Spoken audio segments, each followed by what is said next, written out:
চতুর্দিকে এখন একটাই আলোচনা, শেখ হাসিনা কি এবছরই দেশে ফিরছেন? তার ফেরার এই একটা ঘোষণাই বাংলাদেশের রাজনীতিতে তোলপাড় সৃষ্টি করেছে। সরকার নড়ে চড়ে বসছে, বিরোধী দলগুলোর হিসাব নিকাশ বদলে যাচ্ছে। কিন্তু এই তীব্র রাজনৈতিক দুর্যোগের মধ্যে শেখ হাসিনা আসলেই কি ফিরতে পারবেন, নাকি এর পেছনে রয়েছে বড় কোনো আইনি ও রাজনৈতিক জটিলতা? আজকের ভিডিওতে আমরা প্রখ্যাত সাংবাদিক মুস্তফা ফিরোজের একটি বিশেষ পর্যবেক্ষণ এবং ব্যারিস্টার রুমিন ফারহানার একটি বিস্ফোরক মন্তব্য নিয়ে বিস্তারিত বিশ্লেষণ করব। বর্তমান রাজনৈতিক প্রেক্ষাপটে দেশের একমাত্র দৃশ্যমান ও প্রকৃত বিরোধী দলের ভূমিকা কী রাখছেন? প্রখ্যাত সাংবাদিক মুস্তফা ফিরোজ মনে করেন, এই মুহূর্তে সরকারের নিরপেক্ষ সমালোচনা যদি কেউ করে থাকেন, তিনি হলেন ব্যারিস্টার রুমিন ফারহানা। এমনকি সাধারণ মানুষের কাছেও তার স্পষ্টভাষী চরিত্রটি বেশ গ্রহণযোগ্য। কিন্তু সমসাময়িক সময়ে জুলাই আন্দোলন নিয়ে কথা বলায় রুমিন ফারহানাকে তীব্র সাইবার বুলিংয়ের শিকার হতে হচ্ছে। তাকে দোষর ট্যাগ দেওয়া হচ্ছে। প্রশ্ন ওঠে, জুলাই আন্দোলনের কারিগররা তো আর ফেরেশতা নন, তাদেরও ভুল ত্রুটি থাকতে পারে। কিন্তু এই সমালোচনা নেওয়ার মানসিকতা কেন আমাদের তৈরি হচ্ছে না? যে আত্মকেন্দ্রিকতার দোষ আমরা আওয়ামী লীগকে দিতাম, সেই একই ভুল কি এখন নতুন করে হচ্ছে? সম্প্রতি আজকের পত্রিকায় প্রকাশিত একটি খবরকে কেন্দ্র করে আলোচনার নতুন মোড় নিয়েছে। ব্যারিস্টার রুমিন ফারহানা তার এলাকায় এক অনুষ্ঠানে সাংবাদিকদের প্রশ্নের জবাবে বলেছেন, শেখ হাসিনার দেশে ফিরতে আইনগত কোনো বাধা নেই। তার মতে, আইনি প্রক্রিয়া অনুযায়ী শেখ হাসিনা দেশে ফিরবেন, আত্মসমর্পণ করবেন এবং জামিন চাইবেন। ফৌজদারি কার্যবিধির স্বাভাবিক নিয়ম এটাই। কিন্তু প্রশ্ন হলো, বাংলাদেশের আইন কি আসলেই গত ৫৫ বছর ধরে স্বাভাবিক গতিতে চলেছে? ইতিহাস কি স্বাভাবিকভাবে লেখা হয়েছে? এমনকি বর্তমান অন্তর্বর্তী সরকারও ৮ই অগাস্টের শপথের দিনটিকে জুলাই আন্দোলনের মূল দিবস হিসেবে ঘোষণা করতে চেয়েছিল, যা পরে সমালোচনার মুখে পরিবর্তন করতে বাধ্য হয়। রুমিন ফারহানা আইনি বাধা না দেখলেও একটি বড় প্র্যাকটিক্যাল পয়েন্ট হয়তো মিস করে গেছেন। সেটি হলো শেখ হাসিনার পাসপোর্ট। আমরা জানি শেখ হাসিনার রেড পাসপোর্ট সহ সব ধরনের পাসপোর্ট বাতিল করা হয়েছে। তিনি এখন ভারতে অবস্থান করছেন সম্পূর্ণ পাসপোর্টহীন অবস্থায়। আইন অনুযায়ী তাকে যদি দেশে ফিরতে হয়, তবে বাংলাদেশ সরকারের কাছ থেকে ট্রাভেল পাস বা ভ্রমণ অনুমতিপত্র নিতে হবে।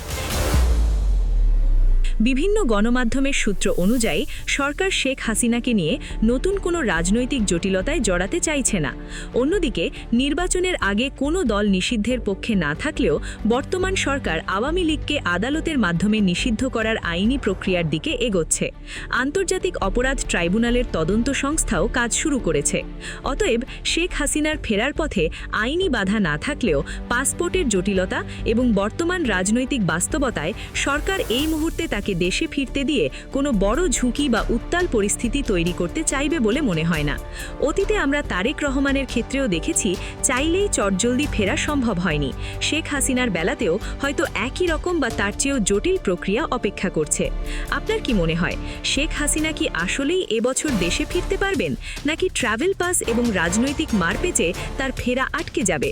আপনার মূল্যবান মতামত অবশ্যই আমাদের কমেন্ট বক্সে লিখে জানান। জামাতের নেতারা একটা দল গেল ইরানে তারা গিয়েছে খোমেনির জানাজায় অংশগ্রহণ করতে। তাছাড়া তারা ইরানের জন্য রাজপথ কাঁপিয়েছে, ইরানের জন্য তারা কান্নাকাটি করেছে। এমনও হয়েছে যে ইরানের জন্য তারা খায়ওনি। ইরান করতে করতে তারা বুক ফাটিয়ে ফেলেছে জামাতিরা। অথচ আরেকটা গ্রুপ বাংলাদেশে আমেরিকার স্বাধীনতা দিবসে বক্তব্য দিয়েছে।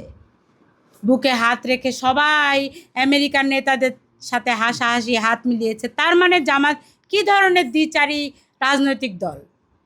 এরা যে ইরানকে আমেরিকা টার্গেট করলো, যে ইরানকে আমেরিকা বিধ্বস্ত করার চেষ্টা করলো, এতগুলা হামলা করলো, যুদ্ধ হচ্ছে ইরানের সাথে আমেরিকার, তার মানে জামাত ইরানের সাথেও আছে, আমেরিকার সাথেও আছে। আর জামাতের বাচ্চাই তো হলো এনসিপি কিন্তু জামাতেরই বাচ্চা। এনসিপিরাও একই রকম দুমুখো সাপ। এরা নিজেরাই সাভারে প্রোগ্রাম সাজিয়েছে, আবার নিজেরাই নিজেদের লোক দিয়ে ককটেল ফাটিয়েছে।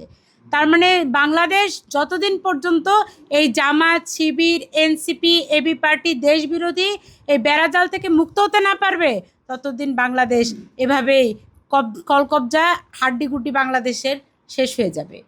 তাই আমরা বলতে চাই এদেরকে আপনারা না বলুন। বাংলাদেশকে যদি ভালো থাকতে চান, সুস্থ চান, তাহলে এদেরকে আমাদের না বলতে হবে। টকশোতে গিয়ে একদম নিশ্চিন্তে নির্বিঘ্নে দালালি করছেন। বাংলাদেশের পক্ষে কোনো কথা নাই, জনগণের পক্ষে কোনো কথা নাই। কেন জানেন? কারণ তিনি যুগপৎ করেছেন, আর যুগপৎ মানেই একটা লম্বা দালালির স্পেস। নুরু সাহেব কোনো কথা বলে জনগণের পক্ষে কোনো কথা নাই, কারণ এই জনগণের পক্ষে কথা বলবার যেন বলতে না হয়, যেন বলবার সুযোগ তৈরি না হয়, এই জন্য করা হয়েছিল যুগপৎ। আপনাদের ববি হাজারের কথা নিশ্চয়ই মনে আছে, বিশাল বিপ্লবী। সেই বিশাল বিপ্লবী এখন জনগণের পক্ষে কোনো কথা বলছে না, বরঞ্চ মীর শাহ আলম মুরাদ তিনি কি করছেন? তিনি মাত্র 4 মাসে তার সম্পদকে 11 গুণ বাড়িয়েছেন। এই অন্যায় অপরাধ দুর্নীতির বিরুদ্ধে কেউ যেন কোনো কথা না বলে, সেই জন্যই মহাজোট হয়, সেই জন্যই জোট হয়, সেই জন্য যুগপৎ হয়, সেই জন্য গণতন্ত্র মঞ্চ হয়, সেই জন্যই মোর্চা হয়। কিন্তু আমরা কোনো মোর্চায় যাই না, এই কারণে যে আমরা মোর্চায় গেলেই জনগণের পক্ষে কথা বলতে পারবো না। আমরা জনগণের রাজনীতি করি, আমরা রাজনীতি করি জনতার। যেহেতু জনতার রাজনীতি করি, যুগপথে আমরা গত 13 বছর ধরে ছিলাম না, থাকবো না, আগামীতেও এককভাবে কাজ করব।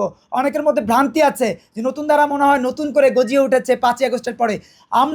আপনারা ইতিহাস দেখলে, গণমাধ্যমকে খুললে ঘাটলে আপনারা দেখবেন যে আমরা সব সময় রাজপথে, যখন যে সরকার ছিল, শেখ হাসিনার আমলে শেখ হাসিনার বিরুদ্ধে, ইউনূসের সময় ইউনূসের অন্যায়ের বিরুদ্ধে, এখন তারেক রহমানের অন্যায়ের বিরুদ্ধে।